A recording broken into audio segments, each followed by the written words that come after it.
ಮಿಥುನ ರಾಶಿಯವರೇ, ಸ್ನೇಹಿತರೆ, ನಿಮ್ಮ ಮನೆಯ ಮುಂದೆಯೇ ಒಂದು ಜಾತ್ರೆ ನಡೆಯಲಿದೆ. ಹೌದು ನನ್ನ ಸ್ನೇಹಿತರೆ, ಇದರ ಹಿಂದಿನ ಕಾರಣ ತಿಳಿದರೆ ನೀವು ಆಘಾತಕ್ಕೊಳಗಾಗುತ್ತೀರಿ. ಮುಂದಿನ 3 ದಿನಗಳಲ್ಲಿ ಅಲ್ಲ, ಮುಂದಿನ 48 ಗಂಟೆಗಳಲ್ಲಿ ನಡೆಯುವ ಇಂತಹ ಘಟನೆಯನ್ನು ನೀವು ಎಂದಿಗೂ ಊಹಿಸಿರಲಿಲ್ಲ. ನಮಸ್ಕಾರ ಸ್ನೇಹಿತರೆ, ಇಂದಿನ ಈ ಮಹತ್ವದ ಕಾರ್ಯಕ್ರಮಕ್ಕೆ ನಾನು ನಿಮ್ಮೆಲ್ಲರನ್ನು ಹೃತ್ಪೂರ್ವಕವಾಗಿ ಸ್ವಾಗತಿಸುತ್ತೇನೆ. ಸ್ನೇಹಿತರೆ, ಈಗ ಜಾಗರೂಕರಾಗಿರಿ. ಈ ವಿಡಿಯೋವನ್ನು ಸಂಪೂರ್ಣವಾಗಿ ಒಂಟಿಯಾಗಿ ನೋಡಿ. ಈ ಮಾಹಿತಿಯು ನಿಮ್ಮ ಶತ್ರುಗಳನ್ನು ತಲುಪಬಾರದು. ಏಕೆಂದರೆ ಮಗನೇ, ಮುಂದಿನ 48 ಗಂಟೆಗಳಲ್ಲಿ ನಿಮ್ಮ ಜೀವನದಲ್ಲಿ ಏನಾಗಲಿದೆ ಎಂಬುದು ನಿಮ್ಮ ಇಡೀ ಜೀವನವನ್ನು ಬದಲಾಯಿಸುತ್ತದೆ. ಏಕೆಂದರೆ ಸ್ನೇಹಿತರೆ, ನಿಮ್ಮ ಗ್ರಹಗಳಿಂದ ನಾವು ಪಡೆದ 3 ಪ್ರಮುಖ ಸಂಕೇತಗಳು ಸಾಮಾನ್ಯ ಚಿಹ್ನೆಗಳಲ್ಲ. ಸ್ನೇಹಿತರೆ, ಮುಂದಿನ 48 ಗಂಟೆಗಳು ನಿಮ್ಮ ಇಡೀ ಜೀವನವನ್ನು ಕ್ಷಣಾರ್ಧದಲ್ಲಿ ಬದಲಾಯಿಸುತ್ತವೆ ಎಂಬುದನ್ನು ಅರ್ಥ ಮಾಡಿಕೊಳ್ಳಿ. ಆದರೆ ಸ್ನೇಹಿತರೆ, ಈ ವಿಡಿಯೋವನ್ನು ಕೊನೆಯವರೆಗೂ ಎಚ್ಚರಿಕೆಯಿಂದ ನೋಡುವವರ ಜೀವನ ಬದಲಾಗುತ್ತದೆ. ಏಕೆಂದರೆ ಸ್ನೇಹಿತರೆ, ಈ ವಿಡಿಯೋದಲ್ಲಿ ಮುಂದಿನ 48 ಗಂಟೆಗಳಲ್ಲಿ ನೀವು ವಿಶೇಷವಾಗಿ ಗಮನಹರಿಸಬೇಕಾದ 3 ಪ್ರಮುಖ ವಿಷಯಗಳನ್ನು ನಾವು ನಿಮಗೆ ಹೇಳಿದ್ದೇವೆ. ಏಕೆಂದರೆ ಸ್ನೇಹಿತರೆ, ನಿಮ್ಮ ಶತ್ರು ಈಗ ಎಚ್ಚರವಾಗಿರುತ್ತಾನೆ ಮತ್ತು ಕೇವಲ ಒಂದು ಅವಕಾಶಕ್ಕಾಗಿ ಕಾಯುತ್ತಿದ್ದಾನೆ. ನೀವು ಅವನಿಗೆ ಆ ಒಂದು ಅವಕಾಶ ಕೊಟ್ಟರೆ ಅವನು ನಿಮ್ಮನ್ನು ಹತಾಶೆಯಲ್ಲಿ ಬಿಡುತ್ತಾನೆ. ಅದಕ್ಕಾಗಿಯೇ ಇಂದಿನ ವಿಡಿಯೋದಲ್ಲಿ ನಾನು ನಿಮಗೆ ಆದ್ದರಿಂದ ದಯವಿಟ್ಟು ಸ್ವಲ್ಪ ಸಮಯ ತೆಗೆದುಕೊಂಡು ಈ ವಿಡಿಯೋವನ್ನು ಕೊನೆಯವರೆಗೂ ನೋಡಿ. ಮೊದಲನೆಯದಾಗಿ ಸ್ನೇಹಿತರೆ, ನಾವು ಪ್ರಾರಂಭಿಸುವ ಮೊದಲು ಮಾತೃದೇವಿಯ ನಿಜವಾದ ಭಕ್ತರು ವಿಡಿಯೋವನ್ನು ಇಷ್ಟಪಡಬೇಕು. ಅಲ್ಲದೆ ಕಮೆಂಟ್ ವಿಭಾಗದಲ್ಲಿ ಜೈ ಮಾ ದುರ್ಗಾ, ಜೈ ಮಾ ಭದ್ರಕಾಳಿ ಎಂದು ಪ್ರಾಮಾಣಿಕ ಹೃದಯದಿಂದ ಬರೆಯಿರಿ. ತಾಯಿ ದೇವಿಯು ತನ್ನ ಆಶೀರ್ವಾದವನ್ನು ಸುರಿಸುತ್ತಾಳೆ ಮತ್ತು ನಿಮ್ಮ ಎಲ್ಲಾ ತೊಂದರೆಗಳು ದೂರವಾಗುತ್ತವೆ. ಸ್ನೇಹಿತರೆ, ಮುಂದಿನ 48 ಗಂಟೆಗಳಲ್ಲಿ ಶನಿ ಮತ್ತು ರಾಹು ನಿಮ್ಮ ಜಾತಕದಲ್ಲಿ ತಮ್ಮ ಪ್ರಭಾವವನ್ನು ಹೆಚ್ಚಿಸಿದ್ದಾರೆ ಎಂದು ನಾನು ನಿಮಗೆ ಹೇಳುತ್ತೇನೆ. ಆದ್ದರಿಂದ ಸ್ನೇಹಿತರೆ, ಈ 48 ಗಂಟೆಗಳಲ್ಲಿ ನಿಮ್ಮ ಜೀವನದಲ್ಲಿ 3 ಮಹತ್ವದ ಘಟನೆಗಳು ಸಂಭವಿಸಲಿವೆ. ನನ್ನ ಪ್ರೀತಿಯ ಸ್ನೇಹಿತರೆ, ನನ್ನ ಮಾತುಗಳನ್ನು ಹಗುರವಾಗಿ ತೆಗೆದುಕೊಳ್ಳಬೇಡಿ. ನನ್ನ ಭವಿಷ್ಯವಾಣಿಗಳು ಎಂದಿಗೂ ತಪ್ಪಾಗುವುದಿಲ್ಲ ಮತ್ತು ಈ 3 ಮಹತ್ವದ ಘಟನೆಗಳು ಮುಂದಿನ 48 ಗಂಟೆಗಳಲ್ಲಿ ನಿಮಗೆ ಖಂಡಿತವಾಗಿಯೂ ಸಂಭವಿಸುತ್ತವೆ ಎಂದು ನಾನು ಖಾತರಿಪಡಿಸುತ್ತೇನೆ. ಆದ್ದರಿಂದ ಸ್ನೇಹಿತರೆ, ನಾನು ನಿಮಗೆ ಏನು ಹೇಳಲಿದ್ದೇನೆ, ನಾನು ನಿಮಗೆ ಯಾವುದೇ ಮುನ್ನೆಚ್ಚರಿಕೆಗಳನ್ನು ನೀಡಲಿದ್ದೇನೆ, ಅವುಗಳನ್ನು ಎಚ್ಚರಿಕೆಯಿಂದ ಆಲಿಸಿ. ಏಕೆಂದರೆ ಈ ಅವಕಾಶ ಕಳೆದು ಹೋದರೆ ಅಂತಹ ಮಹತ್ವದ ಅವಕಾಶ ಮತ್ತೆ ಬರುತ್ತದೆಯೇ ಎಂದು ಯಾರಿಗೂ ತಿಳಿದಿಲ್ಲ. ಸ್ನೇಹಿತರೆ, ಮುಂದಿನ 48 ಗಂಟೆಗಳಲ್ಲಿ ಶತ್ರುಗಳು ನಿಮ್ಮ ಪಾದಗಳಿಗೆ ಬೀಳುತ್ತಾರೆ. ನಿಮ್ಮ ಹೆಸರು ಊರಿನಲ್ಲಿ ಚರ್ಚೆಗೆ ಗ್ರಾಸವಾಗುತ್ತದೆ. ನಿಮಗೆ ದ್ರೋಹ ಬಗೆದ ಮತ್ತು ನಿಮ್ಮ ಖ್ಯಾತಿಗೆ ಕಳಂಕ ತಂದ ಎಲ್ಲರಿಗೂ ಕ್ಷಣಗಣನೆ ಪ್ರಾರಂಭವಾಗಲಿದೆ. ಸ್ನೇಹಿತರೆ, ನಿಮ್ಮ ಪ್ರಾರ್ಥನೆಗಳಿಗೆ ಈಗ ಶನಿಯ ಪಾದದಲ್ಲಿ ಉತ್ತರ ಸಿಕ್ಕಿದೆ. ನೀವು ಹಲವು ವರ್ಷಗಳಿಂದ ಎದುರಿಸುತ್ತಿದ್ದ ಎಲ್ಲಾ ಸಮಸ್ಯೆಗಳು ಮತ್ತು ತೊಂದರೆಗಳು ಕೊನೆಗೊಳ್ಳಲಿವೆ. ಮತ್ತು ಸ್ನೇಹಿತರೆ, ಮುಂದಿನ 48 ಗಂಟೆಗಳಲ್ಲಿ ನೀವು ನಿಮ್ಮ ಹುಚ್ಚು ಕನಸಿನಲ್ಲಿಯೂ ಊಹಿಸದ 3 ದೊಡ್ಡ ಒಳ್ಳೆಯ ಸುದ್ದಿಗಳನ್ನು ಸ್ವೀಕರಿಸಲಿದ್ದೀರಿ. ನಿಮ್ಮ ಬೆನ್ನ ಹಿಂದೆ ನಿಮಗೆ ದ್ರೋಹ ಬಗೆದ ನಿಮ್ಮ ಶತ್ರು ನಿಮ್ಮ ಪಾದಗಳಿಗೆ ಬಿದ್ದು ಕ್ಷಮೆ ಯಾಚಿಸುತ್ತಾನೆ. ಸ್ನೇಹಿತರೆ, ಈ 48 ಗಂಟೆಗಳಲ್ಲಿ ನೀವು 3 ದೊಡ್ಡ ಒಳ್ಳೆಯ ಸುದ್ದಿಗಳನ್ನು ಸ್ವೀಕರಿಸುತ್ತೀರಿ. ಆದರೆ ಪ್ರಿಯರೇ, ಎಚ್ಚರಿಕೆಯಿಂದ ಆಲಿಸಿ. ಒಳ್ಳೆಯ ಸುದ್ದಿಯ ಜೊತೆಗೆ ನೀವು 3 ಎಚ್ಚರಿಕೆಗಳನ್ನು ಸಹ ಮನಸ್ಸಿನಲ್ಲಿ ಇಟ್ಟುಕೊಳ್ಳಬೇಕು. ಏಕೆಂದರೆ ಸ್ನೇಹಿತರೆ, ಮಂಗಳ ಮತ್ತು ಶನಿ ಈಗ ನಿಮ್ಮ ಜಾತಕದಲ್ಲಿ ಬಹಳ ಶಕ್ತಿಶಾಲಿ ಸಂಯೋಗವನ್ನು ಸೃಷ್ಟಿಸುತ್ತಿದ್ದಾರೆ. ಅಂತಹ ಸನ್ನಿವೇಶದಲ್ಲಿ ಸ್ನೇಹಿತರೆ, ನೀವು ತೆಗೆದುಕೊಳ್ಳುವ ಪ್ರತಿಯೊಂದು ಕ್ರಿಯೆಯೂ ನಿಮ್ಮ ಜೀವನದ ಮೇಲೆ ಆಳವಾದ ಪರಿಣಾಮ ಬೀರುತ್ತದೆ. ಒಂದು ಸಣ್ಣ ತಪ್ಪು ವರ್ಷಗಳ ಕಠಿಣ ಪರಿಶ್ರಮವನ್ನು ಹಾಳು ಮಾಡಬಹುದು. ಅದು ನಿಮ್ಮ ಕುಟುಂಬದ ಎಲ್ಲಾ ಸಂತೋಷ, ಸಂಪತ್ತು, ಸೌಕರ್ಯ, ಶಾಂತಿ ಮತ್ತು ನೆಮ್ಮದಿಯನ್ನು ಕಸಿದುಕೊಳ್ಳಬಹುದು.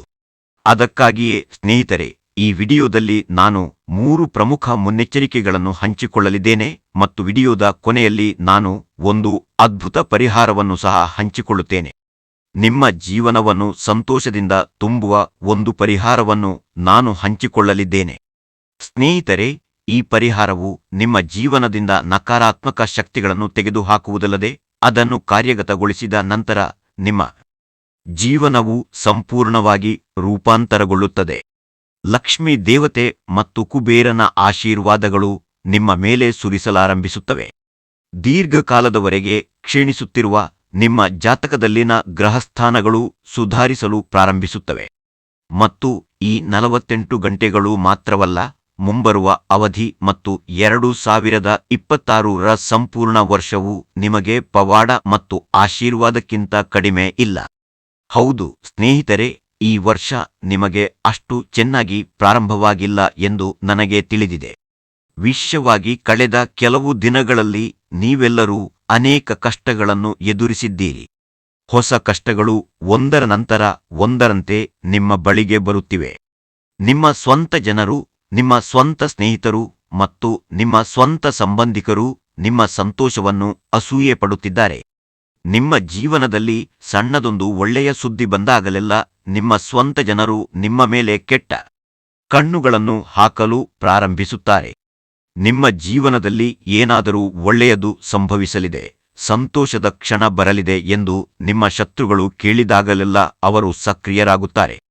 ಅವರು ಒಂದೇ ಒಂದು ಸಣ್ಣ ತಪ್ಪಿಗಾಗಿ ಕಾಯುತ್ತಾರೆ ಮತ್ತು ನೀವು ಅವರಿಗೆ ಆ ಅವಕಾಶವನ್ನು ಕೊಟ್ಟರೆ ಅವರು ನಿಮ್ಮ ಸಂತೋಷದ ಮೇಲೆ ಎಷ್ಟು ಅಪಾಯಕಾರಿ ದುಷ್ಟ ಕಣ್ಣನ್ನು ಹಾಕುತ್ತಾರೆಂದರೆ ವರ್ಷಗಳ ಕಠಿಣ ಪರಿಶ್ರಮ ಮತ್ತು ನಿಮ್ಮ ಎಲ್ಲಾ ಸಂತೋಷವು ಕ್ಷಣಾರ್ಧದಲ್ಲಿ ಹಾಳಾಗುತ್ತದೆ. ಈ ಶತ್ರುಗಳು ನಿಮ್ಮ ಸಂತೋಷವನ್ನು ಸಂಪೂರ್ಣವಾಗಿ ಬಂಧಿಸಿ ಅದನ್ನು ನಿಲ್ಲಿಸುತ್ತಾರೆ. ಇದಲ್ಲದೆ ಸ್ನೇಹಿತರೆ, ಕೆಲವೊಮ್ಮೆ ಶತ್ರು ತನ್ನ ಯೋಜನೆಗಳಲ್ಲಿ ವಿಫಲವಾದಾಗ ಅವನು ನಿಮ್ಮನ್ನು ಮಾನಸಿಕವಾಗಿ ಒಳಗಿನಿಂದ ದುರ್ಬಲಗೊಳಿಸಲು ಪ್ರಯತ್ನಿಸಲು ಪ್ರಾರಂಭಿಸುತ್ತಾನೆ.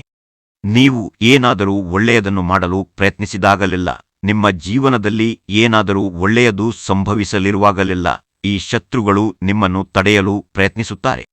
ಅವರು ನಿಮ್ಮ ಖ್ಯಾತಿಯನ್ನು ಹಾಳು ಮಾಡಲು ಪ್ರಯತ್ನಿಸುತ್ತಾರೆ ಮತ್ತು ನೀವು ತುಂಬಾ ದುರ್ಬಲರು ಎಂಬ ಕಲ್ಪನೆಯನ್ನು ನಿಮ್ಮಲ್ಲಿ ತುಂಬಲು ಪದೇ ಪದೇ ಪ್ರಯತ್ನಿಸುತ್ತಾರೆ. ಈ ಕಾರ್ಯವು ನಿಮ್ಮ ಸಾಮರ್ಥ್ಯವನ್ನು ಮೀರಿದೆ. ಈ ಕೆಲಸ ಮಾಡುವುದರಿಂದ ನಿಮಗೆ ದೊಡ್ಡ ಹಾನಿಯಾಗಬಹುದು. ಈ ಕೆಲಸವನ್ನು ಪ್ರಯತ್ನಿಸಿದ ಪ್ರತಿಯೊಬ್ಬರೂ ನಷ್ಟವನ್ನು ಅನುಭವಿಸಿದ್ದಾರೆ. ಅಂತಹ ಹೇಳಿಕೆಗಳನ್ನು ಬಳಸುವ ಮೂಲಕ ಈ ಶತ್ರುಗಳು ನಿಮ್ಮನ್ನು ಮಾನಸಿಕವಾಗಿ ದುರ್ಬಲಗೊಳಿಸಲು ಗುರಿಯನ್ನು ಹೊಂದಿದ್ದಾರೆ. ಆದ್ದರಿಂದ ಸ್ನೇಹಿತರೆ, ಅಂತಹ ಜನರನ್ನು ಮೊದಲೇ ಗುರುತಿಸಿ ಮತ್ತು ಮುಂದಿನ 48 ಗಂಟೆಗಳಲ್ಲಿ ಶತ್ರು ತನ್ನ ದುಷ್ಕೃತ್ಯಗಳನ್ನು ನಿಲ್ಲಿಸುವುದಿಲ್ಲ ಎಂಬುದನ್ನು ವಿಶೇಷವಾಗಿ ನೆನಪಿನಲ್ಲಿಡಿ. ಅಂತಹ ಪರಿಸ್ಥಿತಿಯಲ್ಲಿ ಸ್ನೇಹಿತರೆ, ನೀವು ಈಗ ಜಾಗರೂಕರಾಗಿರಲು ಪ್ರಯತ್ನಿಸಬೇಕು. ನಿಮ್ಮ ವಿಷಯಗಳನ್ನು ಖಾಸಗಿಯಾಗಿಡಲು ಪ್ರಯತ್ನಿಸಿ. ನೀವು ನಿಮ್ಮ ಸ್ವಂತ ಕಹಳೆಯನ್ನು ತುಂಬಾ ಓದುತ್ತೀರಿ. ನಿಮ್ಮ ಮಾತುಗಳಿಗೆ ಬೆಲೆ ಕೊಡದ ಜನರೊಂದಿಗೆ ನೀವು ಹಂಚಿಕೊಳ್ಳುತ್ತೀರಿ. ನಿಮ್ಮನ್ನು ನಾಶ ಮಾಡಲು ಅವಕಾಶವನ್ನು ಹುಡುಕುತ್ತಿರುವವರಿಗೆ ಸಹ ನೀವು ಅವಕಾಶವನ್ನು ನೀಡುತ್ತೀರಿ ಮತ್ತು ಅವರು ನಿಮ್ಮ ಎಲ್ಲಾ ಸಂತೋಷವನ್ನು ಹಾಳು ಮಾಡುತ್ತಾರೆ. ಆದ್ದರಿಂದ ಸ್ನೇಹಿತರೆ, ಮುಂದಿನ 48 ಗಂಟೆಗಳಲ್ಲಿ ನೀವು ಏನೇ ಮಾಡಿದರೂ, ಯಾವುದೇ ಯೋಜನೆಯನ್ನು ಮಾಡಿದರೂ ಅದನ್ನು ಸಂಪೂರ್ಣ ರಹಸ್ಯವಾಗಿ ಮಾಡಿ ಎಂದು ನಾನು ನಿಮಗೆ ಹೇಳಲು ಬಯಸುತ್ತೇನೆ. ಎಲ್ಲವನ್ನೂ ಸಂಪೂರ್ಣ ರಹಸ್ಯವಾಗಿ ಮಾಡಿ. ನೀವು ಏನು ಮಾಡಲು ಯೋಚಿಸುತ್ತಿದ್ದೀರಿ, ನೀವು ಏನು ಯೋಚಿಸುತ್ತಿದ್ದೀರಿ ಅಥವಾ ನೀವು ಏನು ಮಾಡಲಿದ್ದೀರಿ ಎಂದು ಯಾರಿಗೂ ತಿಳಿಸಬೇಡಿ. ಏಕೆಂದರೆ ನಿಮ್ಮ ಶತ್ರುಗಳು ಈ ವಿಷಯಗಳ ಬಗ್ಗೆ ಕಂಡುಕೊಂಡರೆ, ನಿಮ್ಮ ಶತ್ರುಗಳು ನಿಮ್ಮ ರಹಸ್ಯಗಳನ್ನು ಕಂಡುಕೊಂಡರೆ, ಅವರು ನಿಮ್ಮ ವಿರುದ್ಧ ಪಿತೂರಿ ನಡೆಸಲು ಪ್ರಾರಂಭಿಸುತ್ತಾರೆ. ನಿಮ್ಮ ಎಲ್ಲಾ ಶ್ರಮ ವ್ಯರ್ಥವಾಗುವ ಪಿತೂರಿಗಳನ್ನು ಹೂಡುತ್ತಾರೆ ಮತ್ತು ಅವರು ನಿಮ್ಮನ್ನು ಬೀದಿಗೆ ಓಡಿಸುತ್ತಾರೆ. ಅದಕ್ಕಾಗಿಯೇ ಸ್ನೇಹಿತರೆ, ಕಾರ್ಯವು ಪೂರ್ಣಗೊಳ್ಳುವವರೆಗೆ ನಿಮ್ಮ ಯೋಜನೆಯ ಬಗ್ಗೆ ಯಾರಿಗೂ ತಿಳಿಸದಿರುವುದು ಅತ್ಯಂತ ಮುಖ್ಯ. ಅಲ್ಲದೆ ಸ್ನೇಹಿತರೆ, ಮುಂದಿನ 48 ಗಂಟೆಗಳಲ್ಲಿ ನೀವು ನಿಮ್ಮ ಮಾತುಗಳೊಂದಿಗೆ ವಿಶೇಷವಾಗಿ ಜಾಗರೂಕರಾಗಿರಬೇಕು ಎಂದು ನಾನು ನಿಮಗೆ ಹೇಳುತ್ತೇನೆ. ನೀವು ಏನೇ ಹೇಳಿದರೂ, ಯಾವುದೇ ಪದಗಳನ್ನು ಉಚ್ಚರಿಸಿದರೂ ನೀವು ಅವುಗಳನ್ನು ಬಹಳ ಚಿಂತನಶೀಲವಾಗಿ ಮಾತನಾಡಬೇಕು. ನಿಮ್ಮ ಮಾತುಗಳು ಸ್ನೇಹಿತರೆ, ನಿಮ್ಮ ಖ್ಯಾತಿಯನ್ನು ಮತ್ತು ಇನ್ನೂ ಹೆಚ್ಚಿನದನ್ನು ನಿರ್ಧರಿಸುತ್ತವೆ. ಆದ್ದರಿಂದ ನೀವು ಈ 48 ಗಂಟೆಗಳಲ್ಲಿ ಏನನ್ನಾದರೂ ಮಾತನಾಡಲಿದ್ದರೆ ಮಾತನಾಡುವ ಮೊದಲು 2 ಬಾರಿ ಯೋಚಿಸಿ. ಏಕೆಂದರೆ ಸ್ನೇಹಿತರೆ, ಕೆಲವೊಮ್ಮೆ ತಿಳಿದು ಅಥವಾ ತಿಳಿಯದೆಯೋ ನೀವು ನಂತರ ವಿಷಾದಿಸುವ ಪದಗಳನ್ನು ಉಚ್ಚರಿಸುತ್ತೀರಿ. ಇಂದು ನೀವು ಕೋಪದ ಭರದಲ್ಲಿ ತಪ್ಪು ಮಾತನ್ನು ಹೇಳಬಹುದು. ಆದರೆ ನಂತರ ಸ್ನೇಹಿತರೆ, ನೀವು ವಿಷಾದಿಸಿದಾಗ ಅದನ್ನು ಸರಿಪಡಿಸಲು ನಿಮಗೆ ಯಾವುದೇ ಅವಕಾಶವಿರುವುದಿಲ್ಲ. ಆದ್ದರಿಂದ ಇಂದು ನೀವು ಏನು ಹೇಳಿದರೂ ಎಚ್ಚರಿಕೆಯಿಂದ ಯೋಚಿಸಿ, ನಿಮ್ಮ ಮಾತುಗಳೊಂದಿಗೆ ಬಹಳ ಜಾಗರೂಕರಾಗಿರಿ. ಇತರ ವ್ಯಕ್ತಿಯ ಭಾವನೆಗಳನ್ನು ಪರಿಗಣಿಸಿ ಮತ್ತು ನಂತರ ಅವರಿಗೆ ನೋವುಂಟು ಮಾಡದ ರೀತಿಯಲ್ಲಿ ಮಾತನಾಡಿ. ಅಲ್ಲದೆ ಸ್ನೇಹಿತರೆ, ಈ ಮುಂದಿನ 48 ಗಂಟೆಗಳಲ್ಲಿ ನೀವು ಹೊಸ ಅವಕಾಶಗಳನ್ನು ಪಡೆಯುತ್ತೀರಿ. ಹೌದು ಸ್ನೇಹಿತರೆ, ನೋಡಿ, ನಿಮ್ಮ ಪ್ರಾರ್ಥನೆಗಳನ್ನು ಈಗ ಕರ್ಮ ನೀಡುವ ಶನಿದೇವನ ಪಾದಗಳಲ್ಲಿ ಸ್ವೀಕರಿಸಲಾಗಿದೆ. ಬಹಳ ಸಮಯದಿಂದ ಸ್ನೇಹಿತರೆ, ನೀವು ನಿಮ್ಮ ಜೀವನದಲ್ಲಿ ತುಂಬಾ ಶ್ರಮಿಸುತ್ತಿದ್ದೀರಿ, ಬಹಳಷ್ಟು ಪ್ರಯತ್ನ ಮಾಡುತ್ತಿದ್ದೀರಿ, ಆದರೆ ನೀವು ಇನ್ನೂ ಅರ್ಹವಾದ ಸಂತೋಷ ಮತ್ತು ಯಶಸ್ಸನ್ನು ಪಡೆಯುತ್ತಿರಲಿಲ್ಲ. ನಿಮ್ಮ ಸುತ್ತಲಿನ ಜನರು, ನಿಮ್ಮ ಸ್ನೇಹಿತರು ಮತ್ತು ಸಂಬಂಧಿಕರು ಜೀವನದಲ್ಲಿ ನಿಮಗಿಂತ ಬಹಳ ಮುಂದಿದ್ದರು.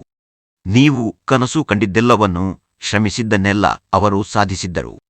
ಆದರೆ ಸ್ನೇಹಿತರೆ, ನಿಮ್ಮ ಜೀವನದಲ್ಲಿ ಕಷ್ಟಪಟ್ಟು ಕೆಲಸ ಮಾಡದ ಅನೇಕ ಜನರಿದ್ದಾರೆ ಎಂದು ನೀವು ಗಮನಿಸಿರಬಹುದು.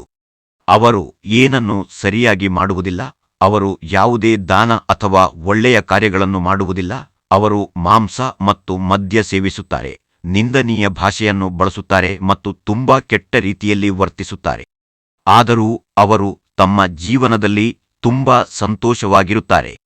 ಆದರೆ ನೀವು ತುಂಬಾ ಸರಳ ಜೀವನವನ್ನು ನಡೆಸುತ್ತೀರಿ, ಚೆನ್ನಾಗಿ ಬದುಕುತ್ತೀರಿ, ಯಾವುದೇ ತಪ್ಪು ಮಾಡುವುದಿಲ್ಲ, ಬೆಳಿಗ್ಗೆ ಮತ್ತು ಸಂಜೆ ದೇವರ ಹೆಸರನ್ನು ಜಪಿಸುತ್ತೀರಿ, ದೇವಾಲಯಗಳಿಗೆ ಭೇಟಿ ನೀಡುತ್ತೀರಿ ಮತ್ತು ಆತನ ಸೇವೆ ಮಾಡುತ್ತೀರಿ. ಆದರೆ ನಿಮ್ಮ ಜೀವನದಲ್ಲಿ ಇನ್ನೂ ಅನೇಕ ತೊಂದರೆಗಳನ್ನು ಎದುರಿಸುತ್ತೀರಿ. ನೀವು ಸಹ ಸ್ನೇಹಿತರೆ ಅನೇಕ ಸಮಸ್ಯೆಗಳನ್ನು ಎದುರಿಸುತ್ತೀರಿ. ನಿಮ್ಮ ಜೀವನದಲ್ಲಿ ನೀವು ಅಂತಹ ಅನೇಕ ಚಿಹ್ನೆಗಳನ್ನು ಗಮನಿಸಿರಬಹುದು. ನೀವು ಗಮನಿಸಿದ್ದರೆ ದಯವಿಟ್ಟು ಕೆಳಗಿನ ಕಾಮೆಂಟ್ಗಳಲ್ಲಿ ಹೌದು ಗುರುದೇವ, ಇದು ನಮಗೂ ಸಂಭವಿಸುತ್ತದೆ ಎಂದು ನಮಗೆ ತಿಳಿಸಿ. ಆದ್ದರಿಂದ ಸ್ನೇಹಿತರೆ, ಅಂತಹ ಜನರಿಗೆ ನನ್ನ ಏಕೈಕ ಉತ್ತರವೆಂದರೆ, ಯಾರಾದರೂ ಅದನ್ನು ನಿಮ್ಮ ಕೈಯಿಂದ ಕಸಿದುಕೊಳ್ಳಬಹುದು, ಆದರೆ ಯಾರೂ ಅದನ್ನು ನಿಮ್ಮ ಹಣೆಬರಹದಿಂದ ಕಸಿದುಕೊಳ್ಳಲು ಸಾಧ್ಯವಿಲ್ಲ. ಸ್ನೇಹಿತರೆ, ನಾವು ಆಗಾಗ್ಗೆ ತಿಳಿದು ಅಥವಾ ತಿಳಿಯದೆಯೋ ಅನೇಕ ಒಳ್ಳೆಯ ಕಾರ್ಯಗಳನ್ನು ಮಾಡುತ್ತೇವೆ ಮತ್ತು ನಾವು ಅನೇಕ ತಪ್ಪುಗಳನ್ನು ಮಾಡುತ್ತೇವೆ. ಹಾಗಾಗಿ ಅರಿವಿಲ್ಲದೆಯೂ ಸ್ನೇಹಿತರೆ, ದೇವರು ಎಲ್ಲದರ ಬಗ್ಗೆಯೂ ಲೆಕ್ಕ ಇಡುತ್ತಾನೆ ಎಂದು ಹೇಳಿ. ಅಂತಹ ಪರಿಸ್ಥಿತಿಯಲ್ಲಿ ಸ್ನೇಹಿತರೆ, ಇವತ್ತಲ್ಲದಿದ್ದರೆ ನಾಳೆ, ನಾಳೆ ಅಲ್ಲದಿದ್ದರೆ ನಂತರ ಮರುದಿನ ನೀವು ಸಹ ನಿಮ್ಮ ಒಳ್ಳೆಯ ಕಾರ್ಯಗಳ ಪ್ರತಿಫಲವನ್ನು ಪಡೆಯುತ್ತೀರಿ. ಇಂದು ಸ್ನೇಹಿತರೆ, ನಿಮ್ಮ ಜೀವನದಲ್ಲಿ ನೀವು ಕಷ್ಟಗಳನ್ನು ಎದುರಿಸಿದರೆ, ನಿಮ್ಮ ಪರಿಪೂರ್ಣ ಯೋಜನೆಗಳು ಪದೇ ಪದೇ ವಿಫಲವಾದರೆ, ನಿಮ್ಮ ಹಣದ ಕೊರತೆ ಇದ್ದರೆ, ವರ್ಷ ಅಥವಾ ತಿಂಗಳ ಕೊನೆಯಲ್ಲಿ ನಿಮ್ಮ ಜೇಬುಗಳು ಯಾವಾಗಲೂ ಖಾಲಿಯಾಗಿದ್ದರೆ, ನೀವು ಚಿಂತಿಸಬೇಕಾಗಿಲ್ಲ. ನನ್ನ ಸ್ನೇಹಿತ, ದೇವರು ನಿಮ್ಮೊಂದಿಗಿಲ್ಲ ಅಥವಾ ದೇವರ ಆಶೀರ್ವಾದಗಳು ನಿಮ್ಮ ಮೇಲೆ ಇಲ್ಲ ಎಂಬುದಕ್ಕೆ ಇದು ಸಂಕೇತವಲ್ಲ. ನಿಮ್ಮ ಜೀವನವು ಪ್ರಸ್ತುತ ಪರೀಕ್ಷೆಗೆ ಒಳಗಾಗುತ್ತಿದೆ ಎಂಬುದರ ಸಂಕೇತವಾಗಿದೆ. ಇದೀಗ ದೇವರು ನಿಮಗೆ ಏನನ್ನಾದರೂ ಕಲಿಸಲು ಬಯಸುತ್ತಾನೆ, ನಿಮ್ಮನ್ನು ಪರೀಕ್ಷಿಸುತ್ತಿದ್ದಾನೆ. ಸಮಯ ಬರುತ್ತದೆ, ನಿಮ್ಮ ಹಣೆಬರಹ ಬದಲಾಗುತ್ತದೆ, ನಿಮ್ಮ ಜೀವನ ಬದಲಾಗುತ್ತದೆ ಸ್ನೇಹಿತರೆ, ಮತ್ತು ನಿಮ್ಮ ಸಮಯ ಬಂದಾಗ ನಿಮ್ಮ ಹೆಸರು ಪ್ರಸಿದ್ಧವಾಗುತ್ತದೆ. ಮತ್ತು ಆ ಶತ್ರುಗಳು, ನಿಮಗೆ ದ್ರೋಹ ಮಾಡಿದವರು, ನಿಮ್ಮನ್ನು ವಂಚಿಸಿದವರು, ನಿಮ್ಮ ಬೆನ್ನ ಹಿಂದೆ ನಿಮಗೆ ದ್ರೋಹ ಮಾಡಿದವರು, ಅವರೆಲ್ಲರೂ ನಿಮ್ಮ ಪಾದಗಳ ಮೇಲೆ ಬಿದ್ದು ಕೈ ಮುಗಿದು ಕ್ಷಮೆ ಯಾಚಿಸುವುದನ್ನು ನೀವು ನೋಡುತ್ತೀರಿ. ಮತ್ತು ಆ ದಿನ ಸ್ನೇಹಿತರೆ, ಒಳ್ಳೆಯ ಕಾರ್ಯಗಳಿಗೆ ಲೆಕ್ಕ ಹಾಕುವುದು ಇಲ್ಲಿ ಇತ್ಯರ್ಥವಾಗಿದೆ ಎಂದು ನಿಮಗೆ ಮನವರಿಕೆಯಾಗುತ್ತದೆ. ಅಲ್ಲದೆ ಸ್ನೇಹಿತರೆ, ಮುಂದಿನ 48 ಗಂಟೆಗಳಲ್ಲಿ ಯಾವುದೇ ಹೊರಗಿನವರು ನಿಮ್ಮ ಕುಟುಂಬದ ವಿಷಯಗಳಲ್ಲಿ ಹಸ್ತಕ್ಷೇಪ ಮಾಡಲು ನೀವು ಬಿಡಬಾರದು ಎಂದು ನಾನು ನಿಮಗೆ ಹೇಳುತ್ತೇನೆ. ಹೌದು ಸ್ನೇಹಿತರೆ, ನಾನು ನಿಮ್ಮ ಕುಟುಂಬದ ವಿಷಯಗಳಲ್ಲಿ ಹೊರಗಿನವರು ಹಸ್ತಕ್ಷೇಪ ಮಾಡಲು ನೀವು ಬಿಡಬಾರದು. ಯಾಕೆಂದರೆ ಈ 48 ಗಂಟೆಗಳಲ್ಲಿ ಕುಟುಂಬದೊಳಗೆ ಕೆಲವು ಸಣ್ಣ ಪುಟ್ಟ ವಾದಗಳು ಉಂಟಾಗುವ ಸಾಧ್ಯತೆಗಳಿವೆ. ಸಣ್ಣ ವಿಷಯಗಳಿಗೆ ಜಗಳಗಳು ಮತ್ತು ವಾದಗಳು ಉಂಟಾಗಬಹುದು.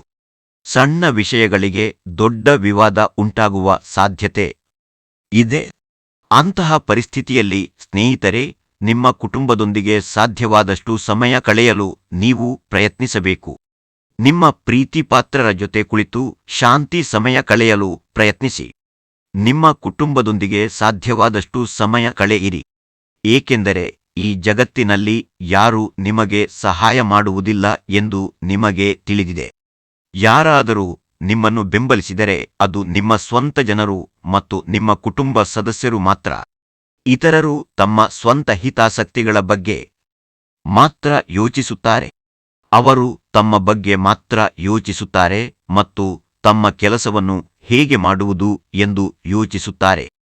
ಜನರು ಯಾವಾಗಲೂ ನಿಮ್ಮನ್ನು ಬಳಸುತ್ತಿದ್ದಾರೆ, ಆದರೆ ನಿಮಗೆ ಹತ್ತಿರವಿರುವವರು ಯಾವಾಗಲೂ ನಿಮ್ಮ ಬಗ್ಗೆ ಯೋಚಿಸುತ್ತಾರೆ. ಆದ್ದರಿಂದ ಮುಂದಿನ 48 ಗಂಟೆಗಳಲ್ಲಿ ನಿಮ್ಮ ಪ್ರೀತಿಪಾತ್ರರೊಂದಿಗೆ ಸಾಧ್ಯವಾದಷ್ಟು ಸಮಯವನ್ನು ಕಳೆಯಲು ಪ್ರಯತ್ನಿಸಿ. ನಿಮ್ಮ ಪ್ರೀತಿಪಾತ್ರರ ಜೊತೆ ಶಾಂತವಾಗಿ ಕುಳಿತುಕೊಳ್ಳಿ ಮತ್ತು ನಿಮ್ಮ ಕುಟುಂಬದೊಂದಿಗೆ ದಿನಕ್ಕೆ ಕನಿಷ್ಠ ಒಂದು ಊಟವಾದರೂ ಮಾಡಿ. ಇತ್ತೀಚಿನ ದಿನಗಳಲ್ಲಿ ಈ ಬಿಡುವಿಲ್ಲದ ಜೀವನದಲ್ಲಿ ಎಲ್ಲರೂ ಕೆಲಸದಲ್ಲಿ ತುಂಬಾ ಬಿಸಿಯಾಗಿದ್ದಾರೆ ಮತ್ತು ಅಂತಹ ಸಂದರ್ಭಗಳಲ್ಲಿ ಎಲ್ಲರೂ ತಮ್ಮ ಕುಟುಂಬವನ್ನು ಮರೆತಂತೆ ತೋರುತ್ತದೆ. ಯಾರೂ ತಮ್ಮ ಕುಟುಂಬದ ಬಗ್ಗೆ ಯೋಚಿಸುವುದಿಲ್ಲ, ಯಾರೂ ತಮ್ಮ ಪ್ರೀತಿಪಾತ್ರರ ಬಗ್ಗೆ ಯೋಚಿಸುವುದಿಲ್ಲ. ನನಗೂ ಒಂದು ಕುಟುಂಬವಿದೆ ಮತ್ತು ನಾನು ಅವರೊಂದಿಗೆ ಸಮಯ ಕಳೆಯಬೇಕು ಎಂದು ಯಾರೂ ಭಾವಿಸುವುದಿಲ್ಲ. ಹೌದು, ನನಗೆ ತಿಳಿದಿದೆ, ಹಣ ಸಂಪಾದಿಸುವುದು ಬಹಳ ಮುಖ್ಯ ಎಂದು ನಾನು ಒಪ್ಪುತ್ತೇನೆ. ಹಣ ಸಂಪಾದಿಸುವುದು ಅತ್ಯಗತ್ಯ. ಜೀವನವನ್ನು ನಡೆಸಲು, ಜೀವನದಲ್ಲಿ ಮುಂದುವರೆಯಲು ನಿಮಗೆ ಹಣ ಬೇಕು. ಆದರೆ ಸ್ನೇಹಿತರೆ, ನಿಮ್ಮ ಪ್ರೀತಿಪಾತ್ರರೊಂದಿಗೆ ಕುಳಿತುಕೊಳ್ಳುವುದರಿಂದ ಬರುವ ಸಂತೋಷ ಮತ್ತು ಶಾಂತಿ, ಅವರೊಂದಿಗೆ ಸಮಯ ಕಳೆಯುವುದರಿಂದ ಬರುವ ಶಾಂತಿ ಮತ್ತು ಸಂತೋಷವು ಸಾಟಿಯಿಲ್ಲ. ಅದಕ್ಕಾಗಿಯೇ ಮಗನೇ, ನೀವು ದೀರ್ಘಕಾಲ ತೊಂದರೆಗೊಳಗಾಗಿದ್ದರೆ, ನೀವು ಯಾವುದಾದರೂ ವಿಷಯದ ಬಗ್ಗೆ ತೀವ್ರವಾಗಿ ಚಿಂತೆ ಮಾಡುತ್ತಿದ್ದರೆ ನೋಡಿ, ನೀವು ಹೊರಗೆ ಎಲ್ಲರೊಂದಿಗೆ ನಗುತ್ತಾ ಮಾತನಾಡುತ್ತೀರಿ ಎಂದು ನಮಗೆ ತಿಳಿದಿದೆ. ನೀವು ಯಾರನ್ನಾದರೂ ಭೇಟಿಯಾದಾಗಲೆಲ್ಲ ನೀವು ಯಾವಾಗಲೂ ನಗುತ್ತಾ ಭೇಟಿಯಾಗುತ್ತೀರಿ, ನೀವು ಯಾವಾಗಲೂ ನಗುತ್ತಾ ಮಾತನಾಡುತ್ತೀರಿ. ನಾನು ಯಾರ ಬಗ್ಗೆಯೂ ಕೆಟ್ಟದ್ದನ್ನು ಹೇಳುವುದಿಲ್ಲ, ನಾನು ಎಂದಿಗೂ ತಪ್ಪು ಹೇಳುವುದಿಲ್ಲ. ಆದರೆ ನೀವು ಆಳವಾಗಿ ತೊಂದರೆಗೊಳಗಾಗಿದ್ದೀರಿ ಎಂದು ನಮಗೆ ತಿಳಿದಿದೆ. ನೀವು ಅನೇಕ ನಿದ್ದೆ ಇಲ್ಲದ ರಾತ್ರಿಗಳನ್ನು ಕಳೆದಿದ್ದೀರಿ. ನನ್ನ ಒಳ್ಳೆಯ ಸಮಯಗಳು ಯಾವಾಗ ಬರುತ್ತವೆ, ನನ್ನ ಜೀವನ ಯಾವಾಗ ಬದಲಾಗುತ್ತದೆ ಎಂದು ಯೋಚಿಸುತ್ತಿದ್ದೀರಿ. ನಿಮ್ಮ ಜೀವನದ ಒಂದು ಸಮಸ್ಯೆ ನಿಮ್ಮ ಜೀವನದಿಂದ ಹೊರಟು ಹೋದಂತೆ ಇನ್ನೊಂದು ಹೊಸ ಸಮಸ್ಯೆ ಪ್ರವೇಶಿಸುತ್ತದೆ. ನೀವು ಸ್ವಲ್ಪ ಸಮಯದಿಂದ ಹೀಗೆಯೇ ಯೋಚಿಸುತ್ತಿದ್ದೀರಿ. ನೀವು ರಾತ್ರಿ ಮಲಗಲು ಹೋದಾಗ ನಿಮ್ಮ ಮನಸ್ಸಿನಲ್ಲಿರುವ ಒಂದೇ ಒಂದು ಆಲೋಚನೆ, ನಾಳೆ ಶಾಂತಿಯುತವಾಗಿ ಕಳೆಯಬೇಕು, ನಾಳೆ ನನ್ನ ಜೀವನದಲ್ಲಿ ಯಾವುದೇ ಹೊಸ ತೊಂದರೆಗಳು ಬರಬಾರದು, ಯಾವುದೇ ಹೊಸ ಸಮಸ್ಯೆಗಳು ಉದ್ಭವಿಸಬಾರದು. ಸ್ನೇಹಿತರೆ, ಹೀಗೆ ಯೋಚಿಸುವುದರಿಂದ ಈಗ ನೀವು ತುಂಬಾ ತೊಂದರೆಗೊಳಗಾಗಿದ್ದೀರಿ.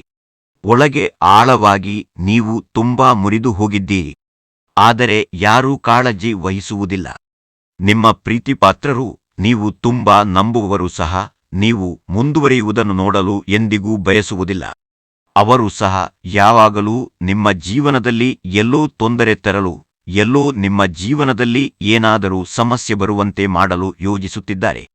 ಅದಕ್ಕಾಗಿಯೇ ನಿಮ್ಮ ಶತ್ರುಗಳಿಗೆ ಅಂತಹ ಯಾವುದೇ ಅವಕಾಶವನ್ನು ನೀಡಬೇಡಿ.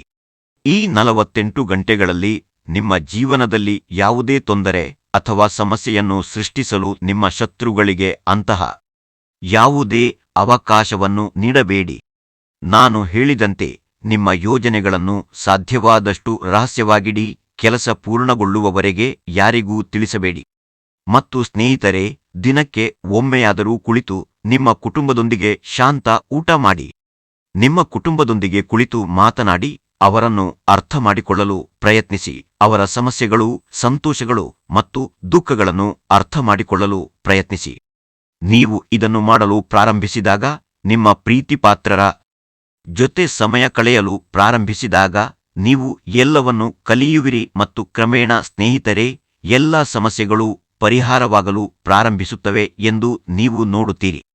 ವರ್ಷಗಳಿಂದ ಕಾಡುತ್ತಿರುವ ಸಮಸ್ಯೆಗಳು ಮತ್ತು ತೊಂದರೆಗಳು ಕ್ರಮೇಣ ಕಣ್ಮರೆಯಾಗುತ್ತವೆ ಮತ್ತು ನೀವು ಎದುರಿಸುತ್ತಿರುವ ದುಃಖಗಳು ಮತ್ತು ಕಷ್ಟಗಳು ಕ್ಷಣಾರ್ಧದಲ್ಲಿ ಮಾಯವಾಗುತ್ತವೆ. ಸ್ನೇಹಿತರೆ, ಎಲ್ಲಾ ಸಮಸ್ಯೆಗಳಿಗೆ ಪರಿಹಾರವು ನಿಮ್ಮ ಸ್ವಂತ ಮನೆಯೊಳಗೆ ಇರುತ್ತದೆ. ಅಲ್ಲದೆ ಸ್ನೇಹಿತರೆ, ಪ್ರತಿದಿನ ದೇವಸ್ಥಾನಕ್ಕೆ ಹೋಗಲು ಪ್ರಾರಂಭಿಸಿ. ನೋಡಿ, ನಾನು ನಿಮಗೆ ಅದ್ಭುತ ಪರಿಹಾರವನ್ನು ಹೇಳುತ್ತಿದ್ದೇನೆ. ಅದ್ಭುತ ಮಾರ್ಗ. ಅದನ್ನು ಕಾರ್ಯಗತಗೊಳಿಸಿ, ಅದನ್ನು ಅಪ್ಪಿಕೊಳ್ಳಿ ಮತ್ತು ಅದು ನಿಮ್ಮ ಜೀವನವನ್ನು ಎಷ್ಟು ಸಕಾರಾತ್ಮಕವಾಗಿ ಬದಲಾಯಿಸುತ್ತದೆ ಎಂಬುದನ್ನು ನೋಡಿ. ಸ್ನೇಹಿತರೆ, ಎಲ್ಲಾ ಸಮಸ್ಯೆಗಳಿಗೆ ಪರಿಹಾರವೆಂದರೆ ನೀರಿನ ಪಾತ್ರೆ.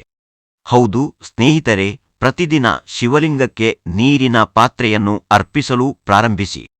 ಮನೆಯಿಂದ ನಿಮ್ಮೊಂದಿಗೆ ಒಂದು ಪಾತ್ರೆ ನೀರನ್ನು ತೆಗೆದುಕೊಂಡು ಹೋಗಿ ನಿಮ್ಮ ಮನೆಯ ಸಮೀಪವಿರುವ ಯಾವುದೇ ಶಿವ ದೇವಾಲಯಕ್ಕೆ ಭೇಟಿ ನೀಡಿ ಶಿವಲಿಂಗಕ್ಕೆ ನೀರಿನ ಪಾತ್ರೆಯನ್ನು ಅರ್ಪಿಸಲು ಪ್ರಾರಂಭಿಸಿ ಮತ್ತು ನಿಮ್ಮ ಜೀವನವು ಕ್ರಮೇಣ ಬದಲಾಗುವುದನ್ನು ನೋಡಿ.